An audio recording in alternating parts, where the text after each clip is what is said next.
یوم پاکستان پورے ملک میں ملی جوش و جذبے سے منایا گیا۔ یوم پاکستان پر صدر عارف علوی، وزیر اعظم عمران خان، گورنر سندھ اور دیگر نے مملکت کے لیے دعائیں کی اور ملک کو خوشحال بنانے کا عزم کیا۔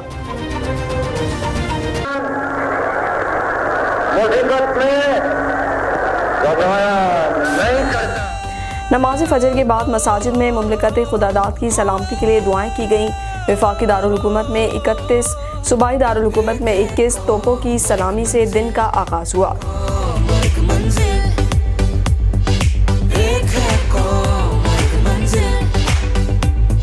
دوسری جانب وزیر اعظم عمران خان نے یوم پاکستان کے حوالے سے کہا کہ آج تجدید عہد وفا کا دن ہے۔ ریاست مدینہ کی طرح پاکستان کو خوشحال ملک بنانے کا عزم کرتے ہیں۔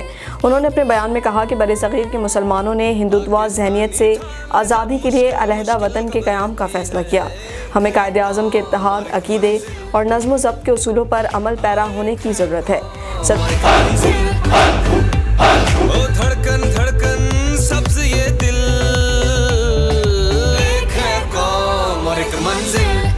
مملکت عارف علوی کا کہنا تھا کہ 23 مارچ یوم پاکستان کو ہمیں اپنے کشمیری بھائیوں کو بھی یاد رکھنا چاہیے۔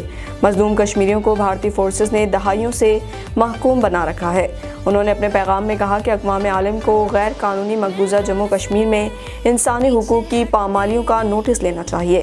اپنے کشمیری بھائیوں کے حق خود ارادیت کی منصفانہ جدوجہد کی حمایت جاری رکھنے کا عہد کرتے ہیں۔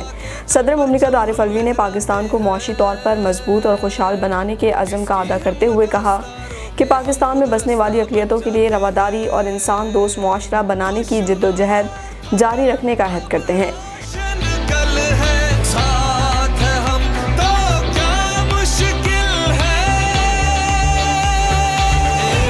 دوسری جانب امریکی صدر جو بائیڈن نے یوم پاکستان پر صدر مملکت عارف علوی کے نام خط میں قوم کو مبارکباد پیش کی۔ خط میں کہا گیا کہ افغانستان میں قیام امن، کرونا وبا اور ماحولیاتی تبدیلی پر قابو پانے کے لیے تعاون جاری رکھیں گے۔